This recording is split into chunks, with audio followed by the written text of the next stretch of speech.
Saudara-saudari, pada hari ini saya ingin melihat lagi satu pertanyaan penting yang berhubungan dengan apologetika Katolik.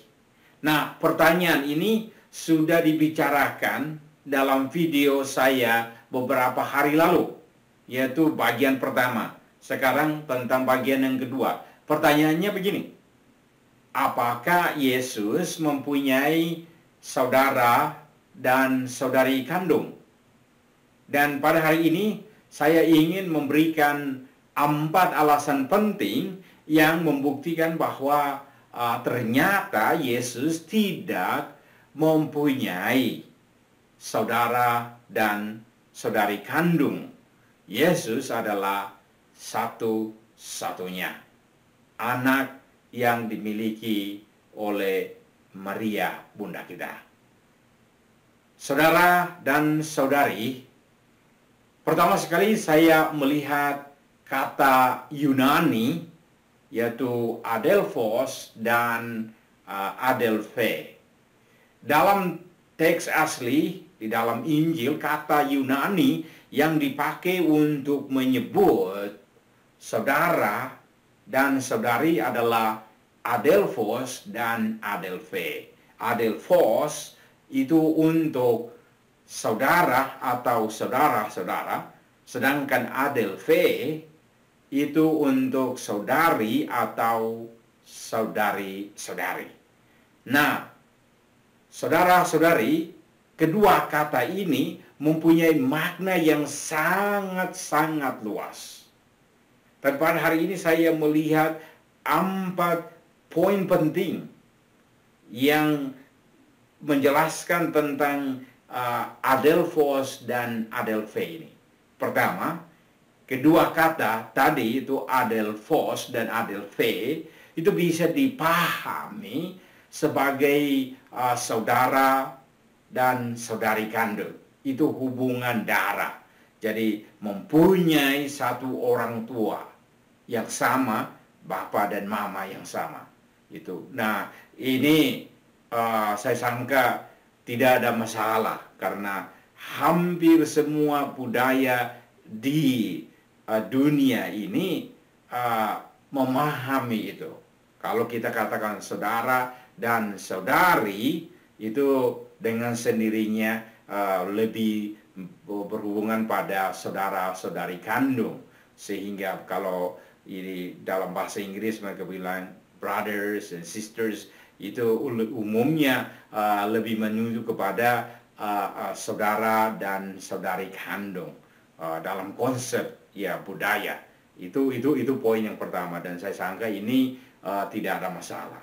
Nah, kedua kata tadi itu adelphos dan adelphe itu bisa dipahami sebagai saudara dan saudari tiri atau saudara dan saudari angkat. Dan itu sering terjadi. Tetapi kita seperti di Indonesia, kita katakan saudara saudari tiri atau saudara saudari angkat. Tetapi untuk orang-orang Yunani atau juga orang-orang Israel, orang-orang Yahudi, orang-orang Ibrani, pada zaman itu kata yang digunakan bahasa Aram atau juga bahasa Ibrani menggunakan kata yang satu, yang sama. Itu sehingga kata adelphos dan adelphe itu hanya kata itu. Jadi kata ini, kata adelphos dan adelphe ini bisa dimengerti dalam konteks itu. Jadi itu saya harap ini kita bisa pahami itu. Tetapi dalam bahasa lain seperti bahasa Indonesia, kita katakan tidak. Ini saudara, saudari tiri, saudara, saudari angkat. Jadi itu jelas. Sehingga tapi dalam bahasa Yunani, bahasa Aram juga bahasa Ibrani itu menggunakan kata yang sama. Tapi dalam konteks ini kita hanya fokus pada kata Ibrani, ya, bukan kata Ibrani tetapi kata Yunani itu adelphos dan adelphe. Ini saya harap jelas. Nah, poin yang ketiga, kedua kata tadi itu bisa dipahami sebagai hubungan kekerabatan. Jadi itu seperti kemanakan dan pahaman.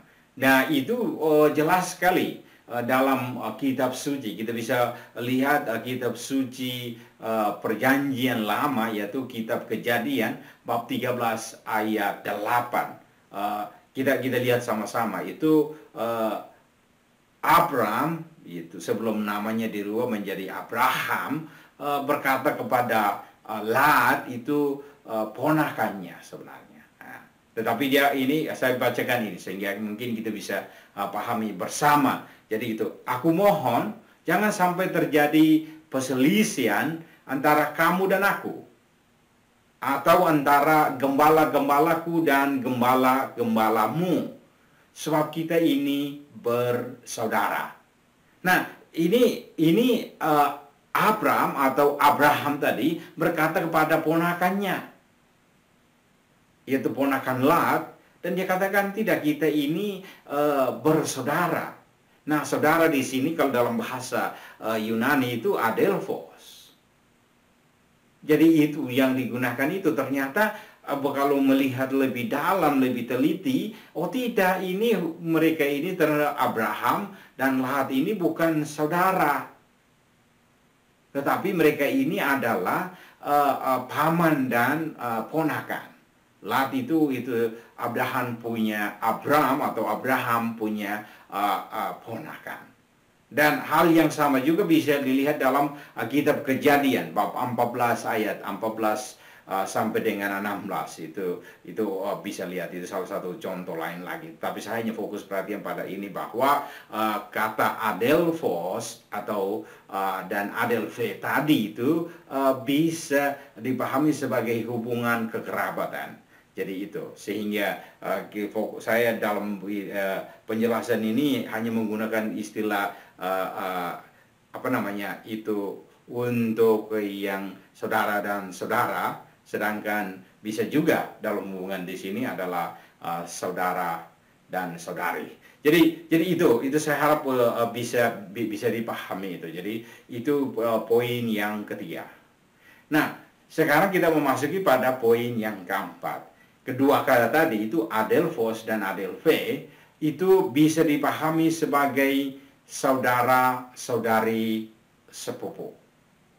Jadi itu adelphos dan adelphe dalam teks perjanjian baru itu khususnya itu dalam Injil Matius, kemudian dalam Injil Markus, itu dia berhubungan dengan yang itu, yang dikonteskan itu. Kalau kita lihat baca Injil tuh, coba kita lihat sama-sama ini bahwa Injil Matius bab 13 ayat 55 atau Injil Markus bab 6 ayat 3 itu menyebutkan 4 nama. Saya sangka kali lalu kita sudah lihat itu. Kalau tidak jelas Anda bisa itu, nanti saya akan taruh ini video kali lalu itu di sini, Anda bisa lihat itu nanti bisa lihatkan nanti itu.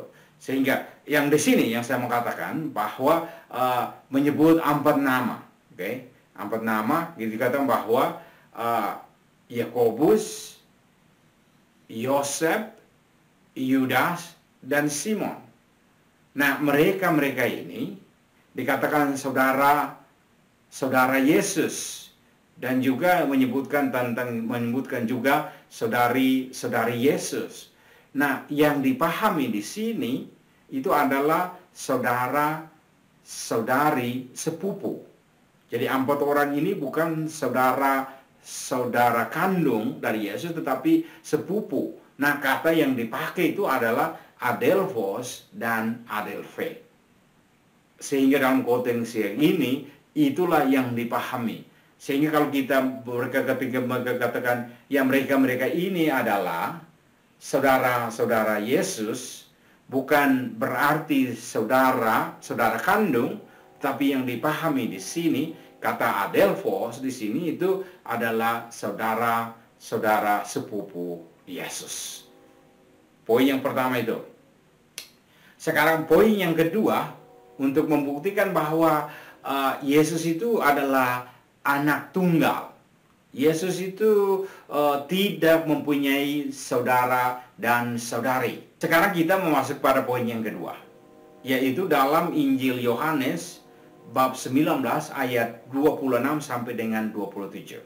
Saya mau bacakan lebih dulu, nanti baru kita refleksikan bersama. Bunyinya begini. Ketika Yesus melihat ibunya dan murid yang dikasihinya di sampingnya, berkatalah ia kepada ibunya, "Ibu, inilah anakmu." Kemudian katanya kepada muridnya, "Inilah ibumu." Dan sejak saat itu, murid itu menerimanya di dalam rumahnya.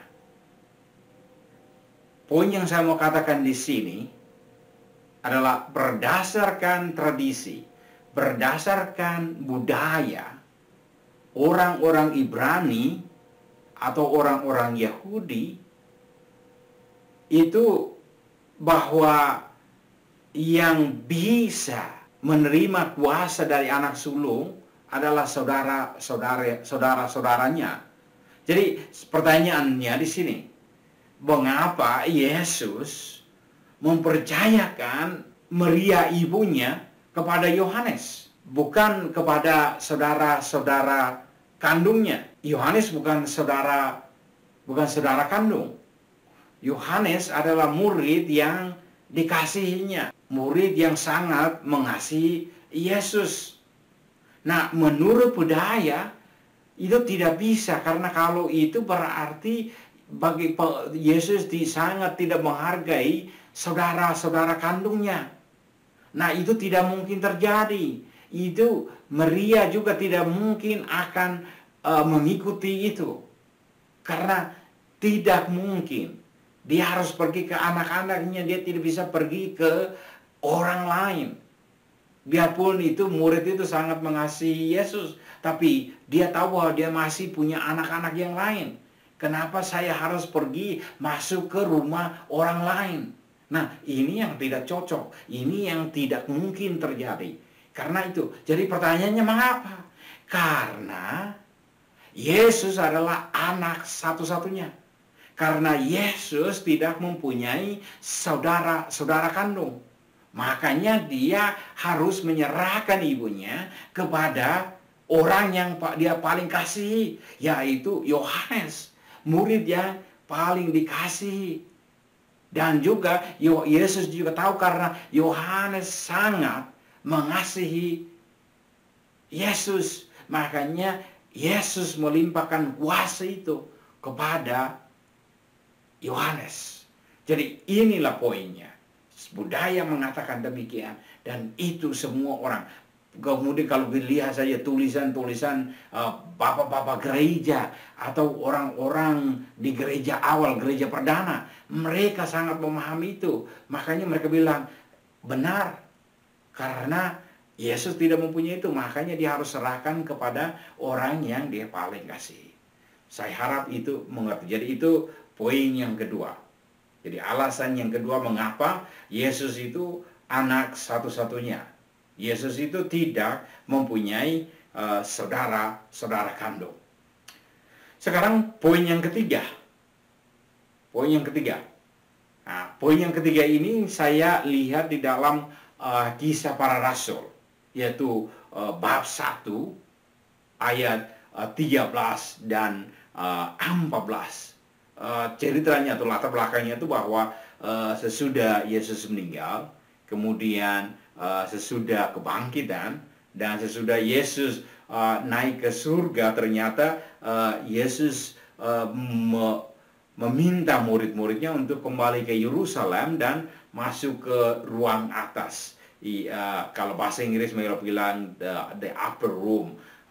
Ya, waktu saya di Holy Land itu saya mengunjungi, jadi the Holy Land itu bahasa Inggris, tanah suci itu saya mengunjungi, bilang ruang atas itu. Memang itu lantai 2. Kalau kita lihat itu lagi dasarnya, kemudian lantai 2 itu satu ruangan perjamuan itu cukup besar, sehingga ruangannya cukup besar dan ada tempat-tempat itu. Ya, sekarang karena banyak orang kunjung, kemudian tempat itu tidak dirawat, jadi tidak lihat jelas. Tapi itulah tempatnya. Yesus membuat perjamuan terakhir dengan para muridnya. Sesudah itu Yesus menyuruh murid-muridnya untuk kembali ke tempat itu untuk menantikan kedatangan Roh Kudus. Dan itu dalam Kisah Para Rasul atau ya itu dalam Kisah Para Rasul itu dikatakan begitu. Kisah Para Rasul bab 1 ayat 13 sampai dengan 14.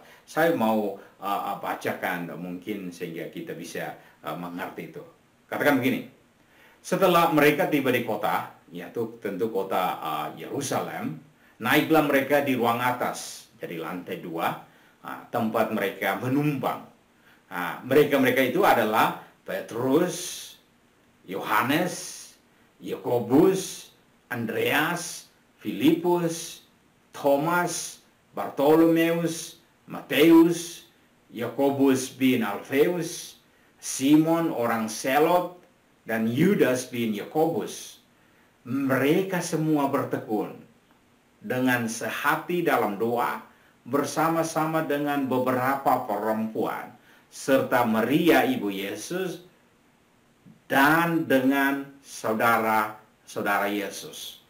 Nah, kalau kita baca hanya pada yang ini, berarti ini hanya kalau ini 14, 13 dan 14 itu Kisah Para Rasul bab 1 ayat 13 dengan 14, maka orang bilang ya benar, saudara-saudara Yesus. Nah, sekarang saya mau bacakan sehingga saya mau membuat argumennya begini. Oke. Yang ayatnya berikutnya bahwa pada hari-hari itu berdirilah Petrus di tengah-tengah saudara-saudara yang sedang berkumpul di situ. Kira-kira 120 orang banyaknya. Lalu berkata, "Hai saudara-saudara, harus genaplah nas kitab suci yang disampaikan Roh Kudus dengan perantaraan Daud tentang Yesus, pemimpin orang-orang yang menangkap Yesus itu." Nah, Petrus mau menyampaikan bahwa sudah saatnya kita harus berdoa sehingga kita harus memilih satu orang untuk menggantikan Yudas. Itu Anda bisa lihat di dalam Kisah Para Rasul. Kisah Para Rasul. Tapi pada hari ini saya hanya fokus perhatian pada itu. Nah, yang poin yang saya mau katakan di sini adalah 120 orang. Oke, para rasul itu 12. Tapi satunya mengkhianati Yesus, Yudas sudah mati, sehingga sekarang ini tinggal 11. Kemudian tambah lagi beberapa wanita. Beberapa wanita mungkin katakan saja ya sudah, mereka sekitar belasan. Nah, 120 itu berarti mungkin sekitar 100 orang. Dan Maria, ibu Yesus bersama saudara-saudara Yesus. Apakah Yesus punya 100 orang? Apakah Maria bisa mempunyai anak sebanyak itu? Itu kan tidak mungkin, tidak logis. Berarti itu tidak mungkin. Jadi saudara-saudara yang di sini adalah bisa-bisa saudara-saudara sepupu, bisa juga saudara-saudara tiri, atau bisa juga saudara-saudara yang menjadi murid Yesus Kristus. Panggil sehingga itu. Petrus sendiri juga gunakan kata saudara-saudara. Dia panggil semua orang saudara-saudara. Dan dalam sejarah kita gereja Katolik, terutama kita juga pakai saudara-saudara. Atau juga orang-orang Protestan juga pakai saudara-saudara. Apakah mereka itu saudara-saudara kandung? Tidak. Jadi itu salah satunya.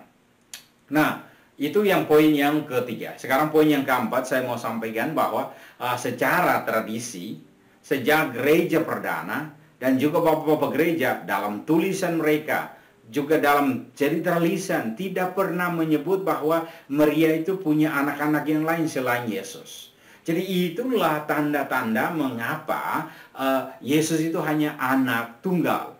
Yesus itu anak satu-satunya. Dia tidak punya saudara dan saudari. Nah, sekarang Anda mungkin bertanya, terus anak-anak yang disebut dalam itu siapa punya anak? Pertama sekali bahwa itu adalah sepupu-sepupu Yesus. Nah, dalam Injil Matius bab 27 ayat 55 sampai dengan 56. Saya mau bacakan ini. Dan ada di situ banyak perempuan yang melihat dari jauh, yaitu perempuan-perempuan yang mengikuti Yesus dari Galilea untuk melayani dia. Di antara mereka terdapat Maria Magdalena dan Maria ibu Yakobus dan Yusuf dan ibu anak-anak Zebedeus. Yang poinnya di sini adalah Maria, ibu Yakobus dan Yusuf. Jadi yang dikatakan bahwa saudara-saudara Yesus tadi itu bukan anak Maria, tetapi ini adalah anak ibu Yakobus dan Yusuf. Dan itu bapak mereka atau suami dari Maria, ibu Yakobus dan Yusuf itu adalah Kleopas. Itu bisa dilihat dalam Injil. Jadi saudara-saudari, inilah beberapa alasan mengapa Yesus itu hanya anak satu-satunya. Dia tidak punya saudara dan saudari. Sehingga inilah yang saya mau katakan kepada saudara-saudari. Jadi terima kasih untuk ini, sehingga saya harap beberapa alasan ini untuk menjadi melengkapi pertanyaan kita. Apakah Yesus mempunyai saudara dan saudari kandung? Jawabannya tidak. Jadi itu begitu alasan. Hari ini saya berikan 4 alasan. Kali lalu itu 3 alasan. Jadi menjadi 7 alasan. Gunakanlah 7 alasan ini untuk menjelaskan kepada saudara-saudari kita, terutama mereka yang Protestan, mungkin tidak mengerti, sehingga ini bisa memberikan mereka penjelasan bahwa Yesus tidak mempunyai saudara-saudari kandung. Yesus itu anak satu-satunya, yaitu anak Tuhan. Jadi saudara-saudari, saya harap ini bisa membantu. Dan sekali lagi terima kasih untuk Anda yang menonton, sudah buang waktu untuk menonton. Tetapi saya harap Anda bisa belajar sesuatu dari penjelasan saya ini. Jadi terima kasih sekali lagi, selamat menonton. Dan kalau berkenan di hati Anda, tolong bagikan kepada saudara-saudara yang membutuhkan. Mungkin bisa membantu mereka untuk lebih mendekatkan diri pada Tuhan. Akhirnya, terima kasih dan Tuhan memberkati.